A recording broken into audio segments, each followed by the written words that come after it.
Che cosa fa in America Tommaso Buscetta? Costruisce il network della droga? Di che cosa si occupa? Allora Tommaso Buscetta si reca prima in Messico, poi in Canada, poi negli Stati Uniti, dove prende contatto con i grandi boss della Cosa Nostra americana, Carlo Gambino e Joe Bonanno. Noi abbiamo, lei lo definiva super pentito, nel senso che si sarebbe poi pentito, Pentito quindi dopo, sì. abbiamo una sua lunga narrazione retrospettiva che su questo aspetto è assolutamente lacunosa ed è, a mio parere, volutamente fuorviante. Lui in realtà diventa esponente di una specie di terza mafia che ruota tra la Sicilia e gli Stati Uniti, del gruppo, come poi si dirà, degli scappati, che sono parecchi, e a cui gli americani, i mafiosi americani, trovano comodo delegare alcune funzioni cruciali nel commercio della droga. Per cui questo, d'altronde, la forza della mafia siciliana è sempre consistita nella sua relazione con quella americana e viceversa. L'anno si apre con un omicidio eccellente, quello del giornalista Giuseppe Fava.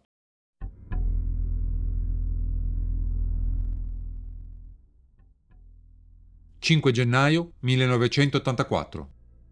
Alle ore 21:30 del 5 gennaio 1984 Giuseppe Fava si trova in via dello Stadio e sta andando a prendere la nipote, che recita al Teatro Verga. Ha appena lasciato la redazione del suo giornale. Non ha il tempo di scendere dalla sua Renault 5, che viene ucciso da 5 proiettili calibro 7,85 alla nuca. Inizialmente l'omicidio viene etichettato, per caso o per volontà di qualcuno, come delitto passionale, sia dalla stampa che dalla polizia. Si dice che la pistola utilizzata non sia tra quelle solitamente impiegate in delitti a stampo mafioso. Si inizia anche a cercare tra le carte del giornalista in cerca di prove. Un'altra ipotesi è il movente economico, per le difficoltà in cui versa la sua rivista. Anche le istituzioni, in primis il sindaco Angelo Munzone, danno peso a questa tesi, tanto da evitare di organizzare una cerimonia pubblica con la presenza delle cariche cittadine.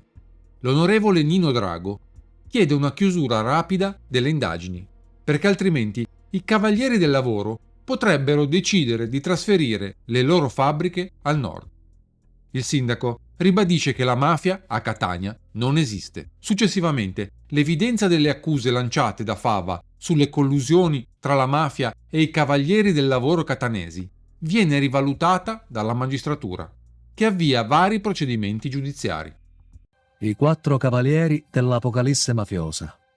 Per capire cosa essi effettivamente siano, protagonisti, comparse o semplicemente innocui e spaventati spettatori della grande tragedia mafiosa, bisogna prima avere perfettamente chiara la struttura della mafia negli anni '80, nei suoi 3 livelli: gli uccisori, i pensatori e i politici.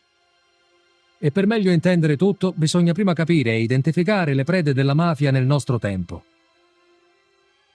Vedremo balzare in avanti come su un'immensa ribalta tutti i personaggi, ognuno a recitare se stesso nel gioco delle parti.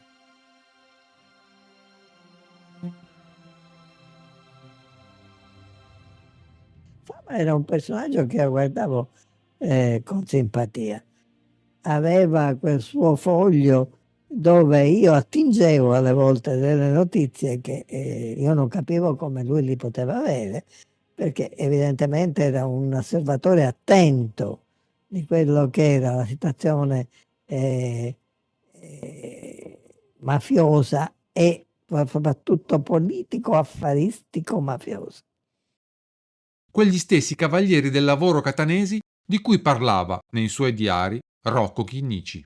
Di Costanzo, Gaci e anche Renda erano tutti vicini alla politica, per cui i mafiosi, quando non potevano ottenere, non gli bastava più il denaro, volevano un rapporto privilegiato con la politica e per questo si rivolgevano ad imprenditori di grossa portata, i cosiddetti cavalieri del lavoro, che avevano anche il loro tornaconto. Riuscivano a imporre determinate situazioni avevano il diritto di prendere determinati tipi di lavori migliori e non erano soprattutto molestati da quella che era la piccola delinquenza. E per questo anche si arrivò anche ad uccidere. A commettere il delitto di Giuseppe Fava sono stati uomini di Nitto Santapaola. Noi riteniamo che i problemi dei siciliani non appartengono soltanto ai siciliani, ma appartengono a tutti gli italiani, all'intero territorio nazionale, a volte a tutti gli europei. Cioè la mafia non è più un problema soltanto dei siciliani, ma è una tragedia che sta insanguinando tutta l'Italia e tutta l'Europa, a tutti i livelli, anche a livello di vertice. La mafia uccide per due ragioni. Prima di tutto perché può essere una persona pericolosa per la loro essenza, per il loro vivere. E poi lo sa perché uccide, quando qualcuno glielo dice. Ma non può essere stato semplicemente un discorso di mafia. Su questo io ne sono certo, perché al di là di quelle che erano gli articoli, le cose, Fava ai mafiosi faceva danno, sì, ma non straordinario. Ne faceva molto di più a quelle che era l'imprenditoria coinvolta, ne faceva molto di più ai politici.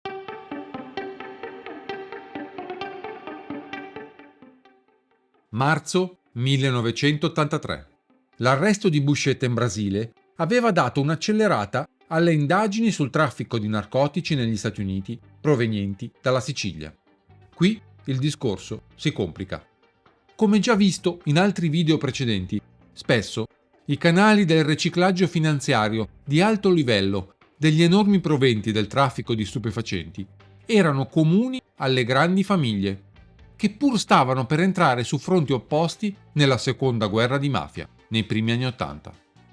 La mente corre agli ultimi anni della convivenza fra Bontate e Riina, quando i nomi di Sindona, Calvi, Gelli, Ortolani, Vito Palazzolo sembravano ripulire indistintamente il denaro a prescindere dal fatto che provenisse da Bontate, Riina o Badalamenti.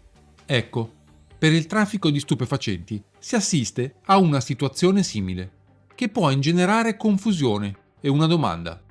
Ma questi che trafficano insieme non sono nemici?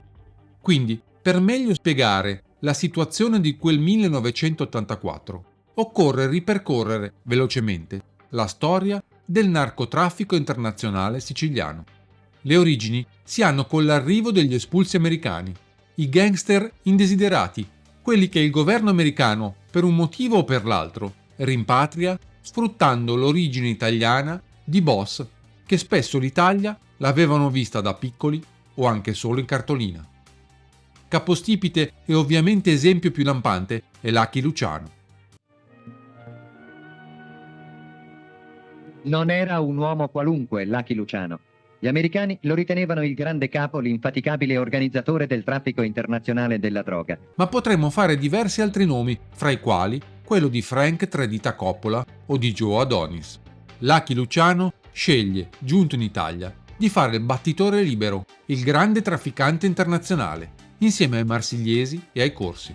La Sicilia, dopo la presa del potere di Castro a Cuba, diventa la nuova base logistica di spedizione della merce raffinata in Francia verso gli Stati Uniti, grazie agli stretti legami di sangue tra le famiglie siciliane al di qua e al di là dell'oceano. Buscetta è un frequentatore assiduo di Luciano. I suoi trascorsi in Argentina gli hanno aperto la mente verso le occasioni del nuovo continente.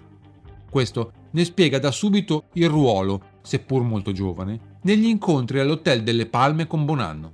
A Roma, in quegli anni, Buscetta era andato vicino all'arresto, ma gli inquirenti avevano trovato solamente uno strumento per effettuare operazioni di pesatura. Poi lo scoppio della prima guerra di mafia, per una questione iniziata proprio con l'ammanco in una spedizione di droga verso gli Stati Uniti.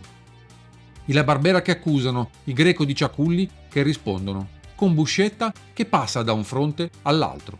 Durante questa guerra vi è la strage di Ciaculli, dove muoiono uomini di Stato e che pone fine alla prima guerra di mafia. tantissimi mafiosi finiscono dietro le sbarre, fra i quali Gaetano Badalamenti, Angelo La Barbera e Giuseppe Calò. Buscetta no. Accusato di essere uno degli autori della strage, fugge come Cichiteddu Greco.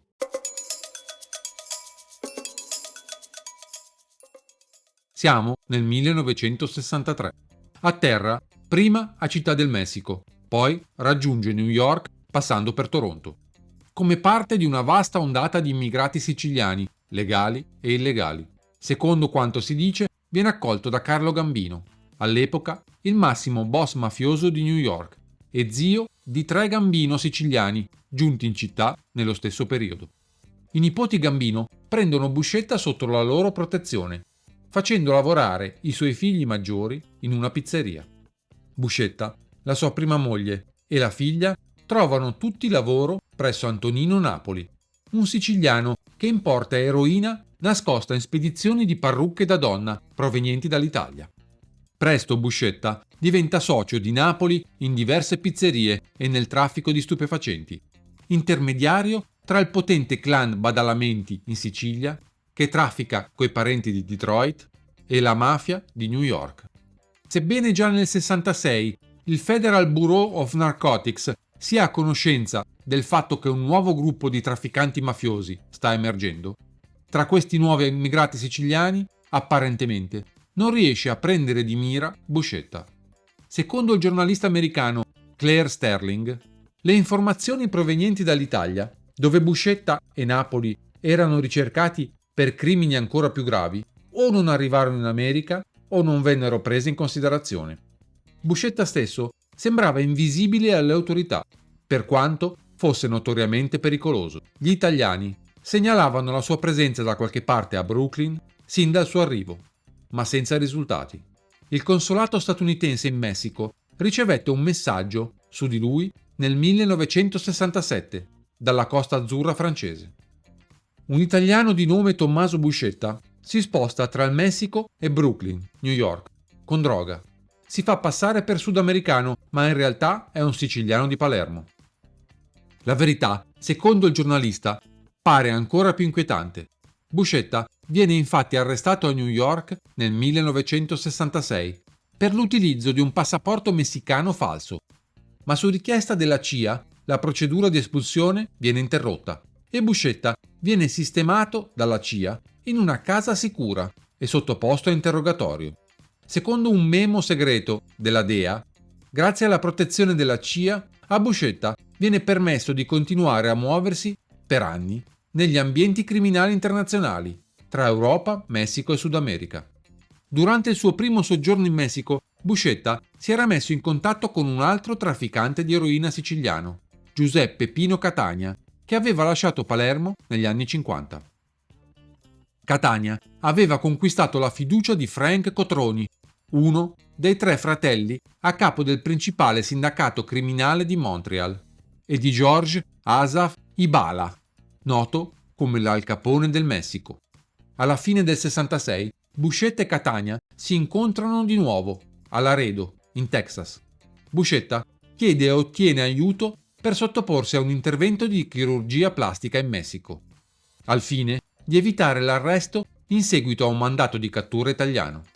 Nel 69, Asaph chiede a Buscetta di trovare acquirenti a New York per 25 kg di eroina. Il loro corriere è un amico intimo di un importante ufficiale della polizia messicana. Trasporta il carico fino al punto di consegna concordato, in Pennsylvania. Ma Buscetta afferma che la droga non è più di buona qualità e si rifiuta di pagare.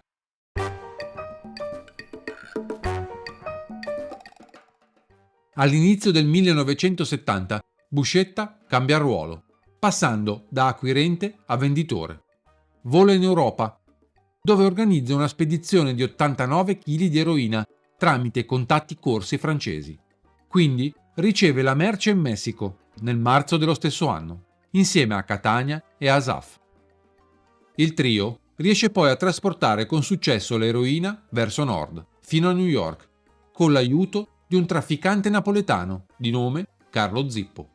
Zippo vende la droga alla Eagle Cheese Company di Brooklyn, di proprietà del siciliano Filippo Casamento, un affiliato alla famiglia mafiosa dei Bonanno. Questa importante operazione di narcotraffico in Messico, all'inizio degli anni 70, avviene contemporaneamente a un incontro straordinario di trafficanti internazionali di eroina, tra cui Catania. Incontro che si svolge ad Acapulco. Il più importante fra i partecipanti alla riunione di Acapulco è Frank Cotroni, di Montreal, che alloggia presso un criminale canadese trasferitosi lì. Cotroni è divenuto uno dei principali riciclatori di denaro in Canada per Meyer Lansky. Gli agenti della Royal Canadian Mounted Police sono a conoscenza dei suoi contatti con Buscetta durante le visite di quest'ultimo a Montreal nel 69 e nel 70. Nel 74 Cotroni verrà condannato negli Stati Uniti a 15 anni di carcere per traffico di droga con l'organizzazione di Buscetta. Ma torniamo a quel 1970. Sempre ad Acapulco, ospite della villa con Frank Cotroni, si trova anche Irving Ellis, consulente finanziario del cartello della famiglia Cotroni. Sparsi fra gli hotel e le abitazioni della città si trovano diverse decine di altri trafficanti di stupefacenti e loro emissari, provenienti da Canada, Stati Uniti e Francia. Tra loro figurano Vincent Cotroni, fratello maggiore di Frank e capo dell'impero criminale della famiglia Cotroni, Paul Violi, George Lemay, John Papalia, indiscusso boss mafioso di Hamilton, Ontario, noto nel mondo criminale canadese come The Enforcer, il sicario. Attivo in una vasta gamma di attività illecite, Papalia era stato un collaboratore di Carmine Lillo Galante, noto importatore di eroina della mafia di New York. E poi c'era Paul Mondolini, forse il più illustre veterano della French Connection. Si dice che abbia movimentato 10 tonnellate di eroina per un valore di 10 miliardi di dollari nell'arco di 2 decenni. Presente è anche il loro principale partner messicano, Jorge Asaf Ibala, futuro fornitore e cliente di Buscetta. E poi c'è Giuseppe Pino Catania, partner criminale di Asaf, che organizza il soggiorno ad Acapulco di Frank Cotroni, proprio mentre si sta preparando a ricevere 89 kg di eroina della French Connection da Buscetta. Guido Orsini, intermediario di Frank Cotroni con i trafficanti canadesi che cercano accesso a fornitori europei di eroina, è coinvolto anche, insieme a Cotroni e Buscetta, in una rete di contrabbando che fornisce immigrati italiani illegali alle famiglie mafiose di New York, alla ricerca di nuove leve per rinforzare i propri ranghi ormai decimati. Qualunque siano i piani elaborati al summit mafioso di Acapulco del 1970, senza interferenze da parte della polizia messicana, è probabile che abbiano goduto almeno del tacito supporto dell'apparato statale, che il presidente Miguel Alemán aveva iniziato a costruire nel 1947 per supervisionare il traffico di stupefacenti in Messico. Solo 2 mesi dopo la conclusione del summit, l'ex capo della Polizia Giudiziaria Federale del Messico, il colonnello Manuel Suárez Domínguez, viene arrestato a San Antonio, Texas, in possesso di 89 libbre di eroina pura, con un valore sul mercato di 44 milioni di dollari. Anche se Buscetta apparentemente non partecipa direttamente all'incontro di Acapulco, è ben rappresentato dai suoi fornitori, dai suoi soci e clienti, ansiosi di concludere nuovi affari con il siciliano, diventato uno dei capi della tratta transatlantica di eroina.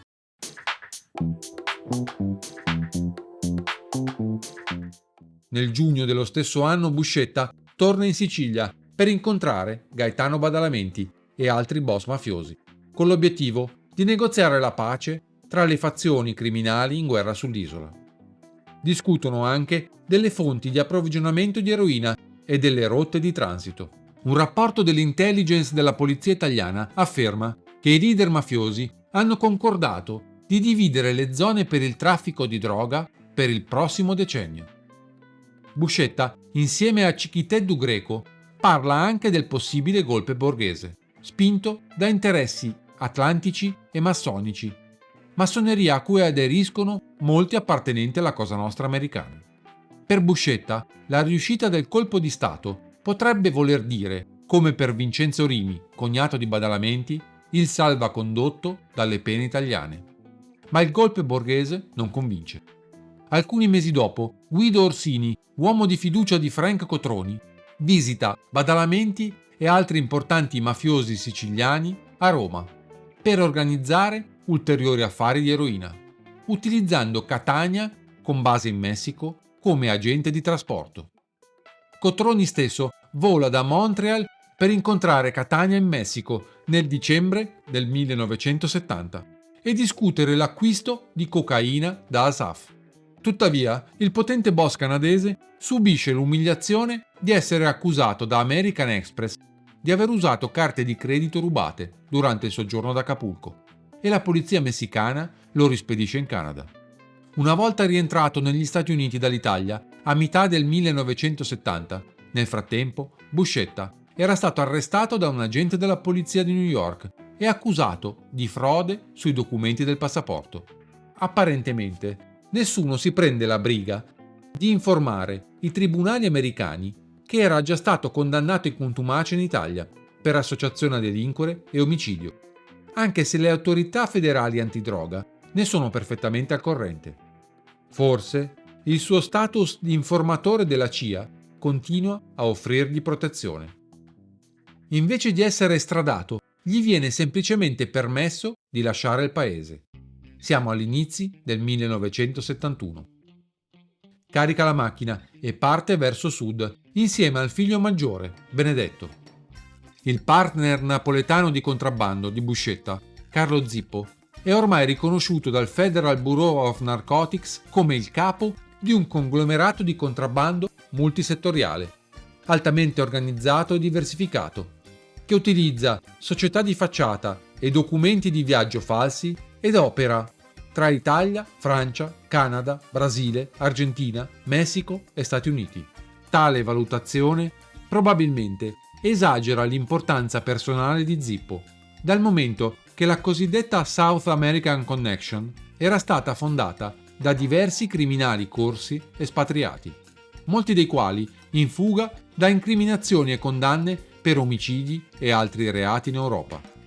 Il loro leader informale era Auguste Ricord, ex agente della Gestapo, che si era stabilito prima in Argentina e poi in Uruguay, sotto la protezione del dittatore Alfredo Stroessner, ottenendo protezione politica non solo tramite mazzette, ma anche sostenendo squadre paramilitari della morte nella regione. La prima tappa importante di Buscetta è Città del Messico. Catania gli dice che lui e Asaf sono pronti a comprare tutta l'eroina che può fornire e che ha un buon contatto all'aeroporto per far entrare la merce. Buscetta e Zippo proseguono poi verso il Brasile, un paese allora largamente ignorato dal Federal Bureau of Narcotics, dove lanciano un'attività di contrabbando internazionale di eroina di dimensioni senza precedenti.